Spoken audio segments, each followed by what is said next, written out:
Learners, आज हम लोग बात कर रहे हैं BEd semester 1 previous year questions MCQ based जो कि 2018 में पूछ चुका है। उसके सिर्फ पेपर 1 को कल हम लोग पेपर 2, पेपर 3 और पेपर 4 करके ऐसे करके प्रीवियस ईयर के जितने क्वेश्चंस है उसका पूरा कंप्लीट कर लेंगे। चलिए स्टार्ट करते हैं। First, a teacher has to be, एक शिक्षक को होना चाहिए स्ट्रिक्ट डिसिप्लिनरी, एक कठोर अनुशासक होना चाहिए। Well versed in the subject, विषय वस्तु में अच्छा जानकार होना चाहिए। A continuous learner in the subject, विषय में एक सतत विद्यार्थी होना चाहिए। सिंपैथेटिक टूवर्ड स्लो लर्नर्स, मंदग्राही बालकों के प्रति सहानुभूतिपूर्ण होना चाहिए। सही आंसर है option number 3, a continuous learners in the subjects, विषय में एक सतत विद्यार्थी होना चाहिए, मतलब सीखते रहना चाहिए। एक्सप्लेनेशन देख लेते हैं। चलिए, a teacher should always be learning and updating their knowledge to teach effectively, एक शिक्षक को हमेशा सीखते रहना चाहिए और अपने ज्ञान को अपडेट करते रहना चाहिए ताकि वो प्रभावी ढंग से पढ़ा सके। Communication in the classroom often fails because, कक्षा संप्रेषण प्राय असफल रहता है, क्या कारण है? Option 1, the students are inattentive, विद्यार्थी ध्यान नहीं देते हैं। A teacher is monotonous in delivering the message, शिक्षक द्वारा विषय की नीरस प्रस्तुतिकरण। There is too much noise in and around the classroom, कक्षा तथा कक्षा के आसपास शोरगुल के कारण। नन ऑफ दिस, इनमें से कोई नहीं। सही आंसर है option number 2, the teacher is monotonous in delivering the message, शिक्षक द्वारा विषय की नीरस प्रस्तुतिकरण। एक्सप्लेनेशन में क्या है? If a teacher present information in a dull manners, students lose interest and fail energy, यदि शिक्षक विषय को उबाऊ तरीके से प्रस्तुत करता है तो कक्षा छात्र रुचि खो देते हैं और सीखने में संलग्न नहीं होते।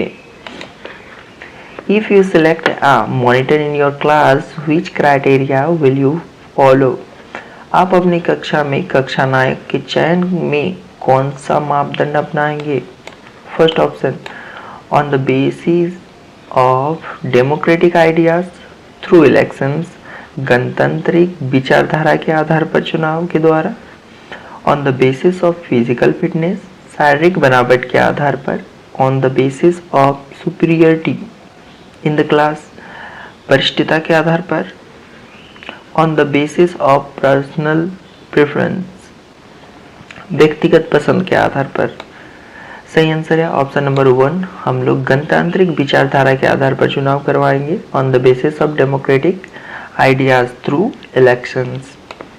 Explanations, a fair selection process promotes equality and students' participation in decision making. निष्पक्ष चयन प्रक्रिया समानता को बढ़ावा देती है और छात्रों को निर्णय लेने में भाग लेने का अवसर देती है। If you were a teacher, how would you behave with your students? एक शिक्षक के तौर में आप अपने विद्यार्थियों से किस प्रकार का व्यवहार करेंगे? ऑटोक्रेटिक, निरंकुश का। डेमोक्रेटिक, प्रजातांत्रिक का। लेस फेयर, हस्तक्षेप का। या फिर एज द कंडीशंस परमिट, परिस्थिति के अनुरूप। सही आंसर हो जाएगा ऑप्शन नंबर डी, प्रजातांत्रिक, डेमोक्रेटिक।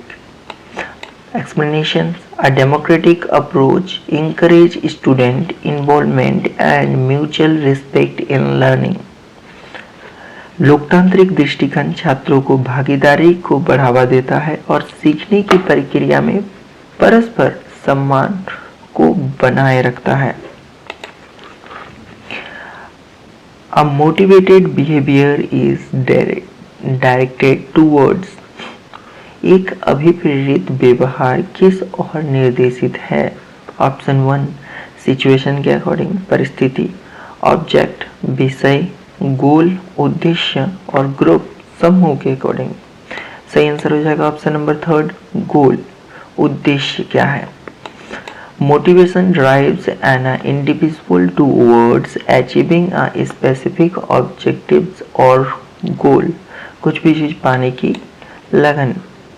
प्रेरणा व्यक्ति को किसी विशेष उद्देश्य या लक्ष्य को प्राप्त करने के लिए प्रेरित करता है। मोटिव्स आर, प्रेरणा है क्या है? इंटरनल सोर्सेस ऑफ बिहेवियर, व्यवहार के आंतरिक स्रोत हैं। एक्सटर्नल सोर्सेस ऑफ बिहेवियर, व्यवहार के बाहरी स्रोत हैं। नेचुरल सोर्सेस ऑफ बिहेवियर, व्यवहार के प्राकृतिक स्रोत हैं। नॉन ऑफ दिस, इनमें से कोई नहीं। एक्सप्लेनेशंस, पहले तो आंसर जान लीजिए। आंसर है first number, internal sources of behaviour, व्यवहार के आंतरिक स्रोत है। एक्सप्लेनेशन क्या है? मोटिवेशन और originates from within a person influencing their actions and decisions. प्रेरणा व्यक्ति के भीतर से उत्पन्न होती है जो उनके कार्यों और निर्णयों को प्रभावित करती है। देखिए आगे, cyclo analytic theory of motivation, ये एक बहुत ही अच्छा थ्योरी है और इसके बारे में पूछते भी है सवाल। प्रेरणा के मनोविश्लेषणात्मक सिद्धांत का विकास किसने किया है? तो पहला है सिगमंड फ्रॉइड, दूसरा है मास्लो, तीसरा है Harry Harlow. None of this, इनमें से कोई नहीं। ऑप्शंस, फर्स्ट आंसर क्या होगा ये जान लीजिए। इसका हो जाएगा सिगमंड फ्रॉइड। एक्सप्लेनेशन क्या होगा? Freud's theory suggest that unconscious desire and past experience shape motivations. Freud के सिद्धांत के अनुसार अवचेतन इच्छाएं मतलब अनचाहा इच्छाएं और पिछली घटनाएं प्रेरणा को आकार देता है, और पास्ट में जो हो चुका है वो क्या देता है? जो भी एम है, गोल है, उसको प्रेरणा को क्या देता है? एक आकार देता है। What do you call a leadership style that consider others' views and opinions? देखिए, नेतृत्व की वह शैली जिसमें दूसरों के विचारों और राय को महत्व दिया जाता है उसे क्या कहते हैं?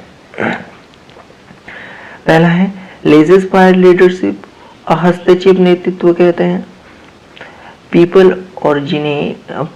पीपल ओरिएंटेड लीडरशिप कहते हैं, लोगों के लिए नेतृत्व कहते हैं। डेमोक्रेटिक लीडरशिप, प्रजातांत्रिक नेतृत्व कहते हैं, या फिर ऑटोक्रेटिक लीडरशिप, निरंकुश नेतृत्व कहते हैं। तो आप कहेंगे कि सर ऑप्शन नंबर कौन सा हो जाएगा? थर्ड, डेमोक्रेटिक लीडरशिप, जो कि है प्रजातांत्रिक नेतृत्व। एक्सप्लेनेशन क्या हो जाएगा इसका? ध्यान दीजिएगा। Democratic leadership encourages participation and value team members input in a decision making। ठीक है, लोकतांत्रिक नेता भागीदारी को प्रोत्साहित करते हैं और निर्णय लेने की प्रक्रिया में टीम के सदस्यों की राय को महत्व देता है। Next, the personality of an individual is, एक व्यक्ति का व्यक्तित्व होता है। Options, a psychological term for his character, चरित्र के लिए एक मनोवैज्ञानिक शब्द। A dynamic and continuous process, एक गतिशील एवं निरंतर प्रक्रिया है। अ fixed state of one behaviour, व्यक्ति के व्यवहार की एक निश्चित अवस्था है। नॉन ऑफ दिस, इनमें से कोई नहीं। सही आंसर हो जाएगा option number third, a fixed state of one's behaviour, व्यक्तित्व के व्यवहार की एक निश्चित अवस्था। Explanations, personality evolves over time, influenced by experiences and interactions। व्यक्तित्व समय के साथ विकसित होता है और अनुभवों व संपर्कों से प्रभावित होता है। To make one's teaching more effective, क्या है? शिक्षक को अपने शिक्षण को और अधिक प्रभावी बनाने के लिए one should depends most on, प्रभावी बनाने के लिए मुख्य रूप से किस पर निर्भर करना चाहिए? ऑप्शन 1 नॉलेज पर, ज्ञान पर, फीडबैक प्रतिपुष्टि मतलब लोगों द्वारा फीडबैक लेकर, मैनेजमेंट व्यवस्थापन को बनाकर, या फिर टीचिंग एड्स शिक्षण सामग्री को ला करके। सही आंसर हो जाएगा ऑप्शन नंबर 2 फीडबैक। बच्चों से और बच्चों के पेरेंट्स से फीडबैक लेते रहना कि बच्चे कैसे समझ रहे हैं। इससे explanations feedback helps teachers understand students learning progress and improve teaching methods. प्रतिपुष्टि शिक्षकों को यह समझने में मदद करती है कि छात्र कितना सीख रहे हैं और शिक्षण पद्धति में सुधारने में सहायता करती है। Thank you so much for watching. Hello friends, मैं तो 10 सेकंड का टाइम लूँगा बस, और कुछ नहीं।